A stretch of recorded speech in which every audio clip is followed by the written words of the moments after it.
Hello BookTube. A year ago or so, I made a video called How to Read More, and I gave you practical, incredible nuggets of advice, nuggets of wisdom through personal experiences and reflections and all that fun stuff. And I was like, oh my god, that video's a year old. I should do an update. So I rewatched that video painfully and I wrote down all the dot points I made back then, and I'm gonna reflect on them, but also add some new advice, and just it's a bit of going back down memory lane. I think I only had like 130 something subscribers maybe back then, but now we're nearly at 400, which is absolutely insane. But yeah, let's. This is a lovely update on how to read more, but also make it more enjoyable. So let's start. So, first thing, these aren't in any order because every bit of advice I'm going to give you is essential.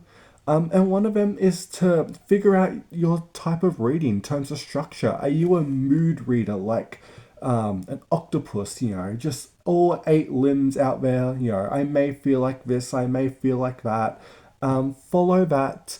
Or if you're like me, are you a structured reader? I call it, are you the eat your veggies reader? Are you someone that's like, here's my list, I'm going to follow it, and there's no ifs and buts about it. If I don't follow this list, the world's going to end.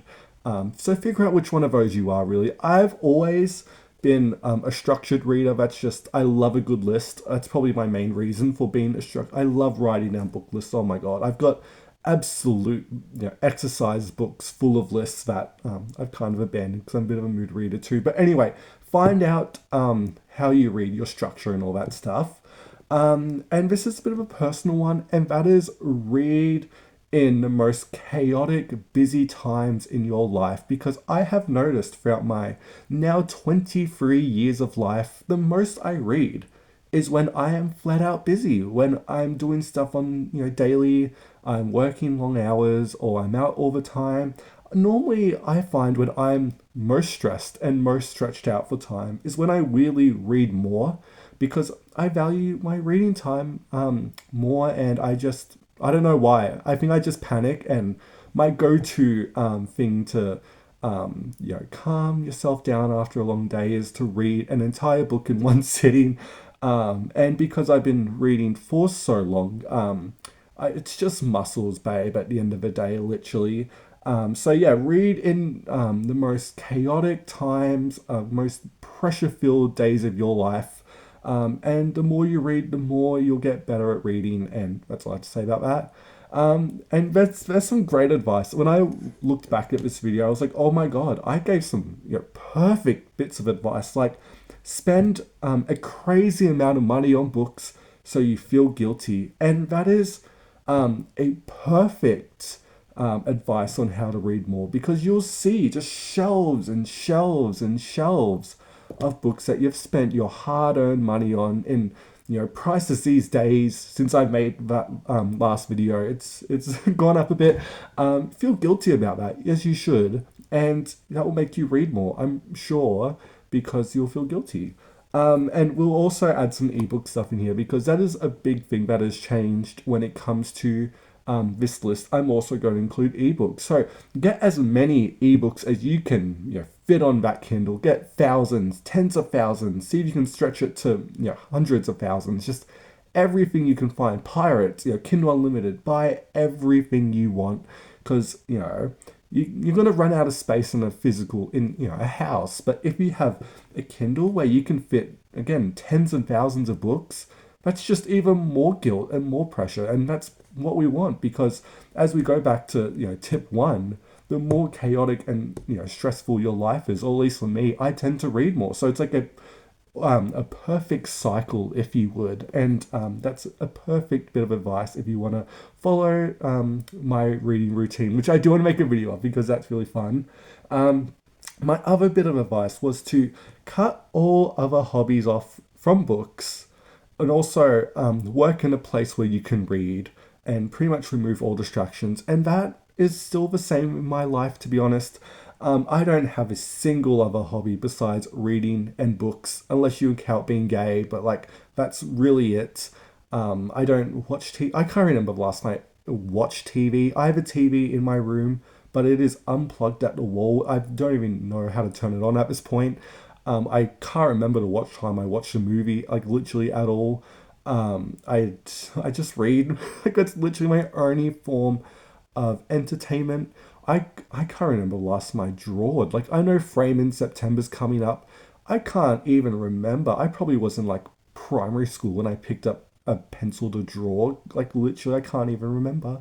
And that's because my only hobby is reading and also ebooks too, which is the same thing. Because everyone says that reading books and collecting books are two different things. And yes, like realistically they are, but at the same time, both of them can become very pressured, and you can read more in that if you like pressured situations. So again, it all connects back, and I love that.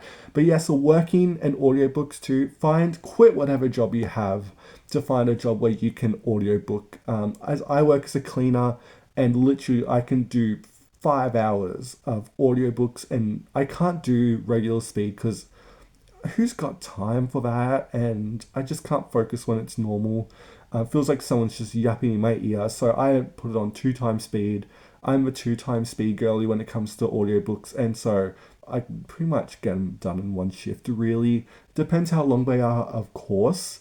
But yeah, cut out all out of hobbies, just pretty much make your whole life about books.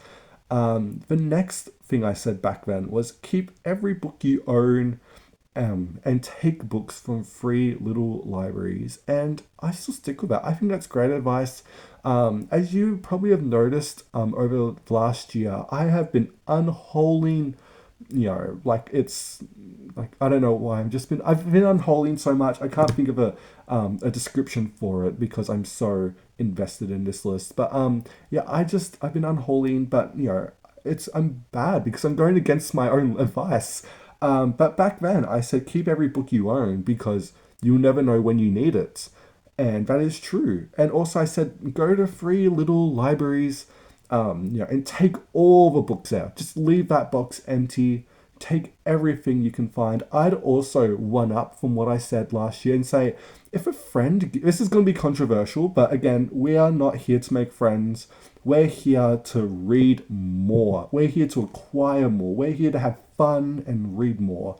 And I would also add, if your friend gives you a book, and this is gonna, no one's gonna ever give me a book again.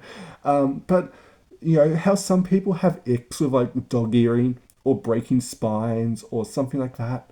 Do it, do it, because a week will pass and you give them back their book, and you see you've dog eared a couple of pages. They don't want that book back. Or if you've just snapped the spine in half, they won't want that back.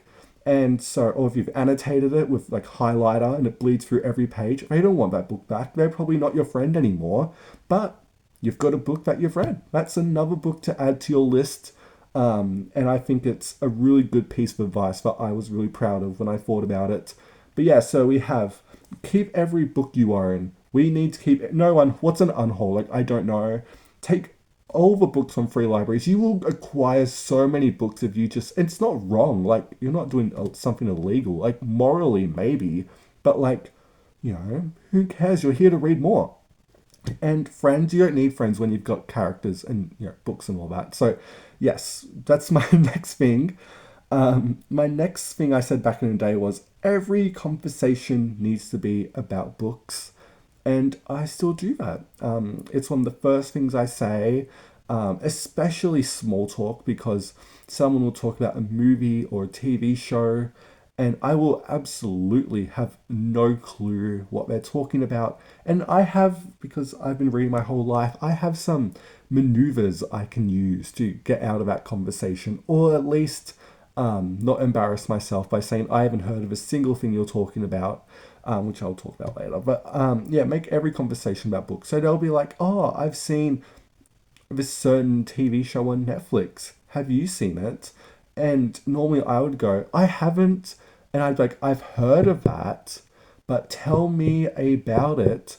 but then you quickly sneak in. So they're thinking, oh my God, I get to rant about, my new favorite TV show. But you quickly go, but I've been reading this and just, swipe the conversation and move it completely and just rant about books, new releases, stuff that's on your TBR, stuff you've recently read, your, I don't know, favorite books ever, least favorite books ever, just completely overtake every conversation. I do it all the time and it really works. So yeah, that's what I said back then, and I still think it's some great advice that you should follow. Something new I want to add is finish every author you pick up, finish everything they've written. Just read everything by them. Go through their oeuvre, even if it's mediocre. Someone like who I wrote down here, Mariana Zapata, and she has 3 books I absolutely love, but everything else I've read from her has been a bit mid, to be honest. But I still, whenever she releases a new book, I'm always hopeful. I pick it up and I read it. And yes, her books are like 500, 700 pages long, especially the book she released last year, which was her doing Romantasy, which wasn't really that good.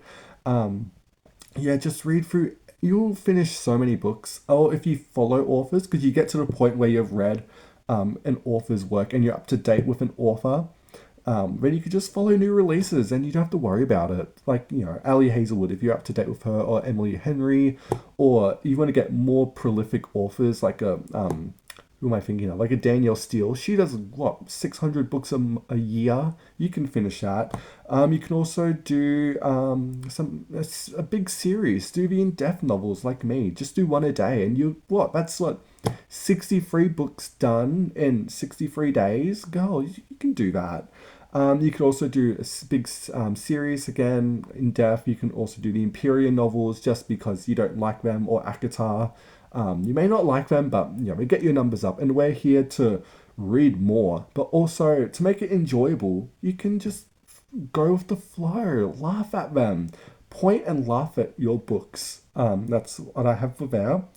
I have some more other stuff. One of them is to join book clubs, and you get that bit of nice social conversations going. You can talk about all the books you've read, because you've probably read everything under the sun by this point if you followed all my advice, and go back in that book club and read all of the backlog. Go back to that book club's first book and just steam through them. You rock up the first day of that book club and you're like, oh my God, this is what we've been reading. They tell you everything that they've read. You go home, you read everything, and then you come back the next, week or whatever, 2 weeks, I don't know. No one ever wants me in a book club. And you come back saying, I've read all of those books in every book in the club. What's next? And they're like, oh my God, this person is so dedicated and so, here. And I respect that. And I think that's a really good piece of advice, because then you're not out of any conversations when it comes to, do you remember this book we talked about 4 months ago? And you have to be that one person that's like, no, I wasn't here. I entered the series a bit later, but now you don't. So you can also do that. And I have one more bit of advice too. I think I mentioned this even back in last year. I can't remember. I didn't really watch this. I got bored and clicked off the video, to be honest.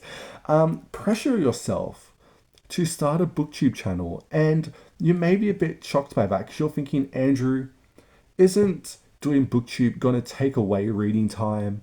And yes, it will, but not if you force yourself to keep maintaining your current reading speed and amount of books you read, but also squeeze in booktube on the side too. And that includes commenting, being part of the community, and also making videos. Become the Watch Mojo of booktube. Do 8 videos a day, do 20, do 30, just spam.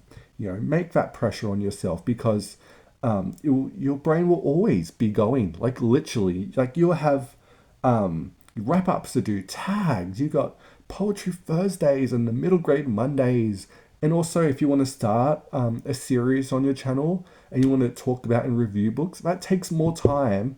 But then you also got that fun balance of balancing everything that you've also been doing, and you become like me, where you wake up and you read, you read all day, you go to work and audiobook, you get home and read, and then you make booktube videos where you talk about books, and that's that's I think a great cycle to fall into. I do that, and look at me right now. So that is a quick update video on how to read more and make that reading enjoyable. I haven't got a title for this, but I will work on it.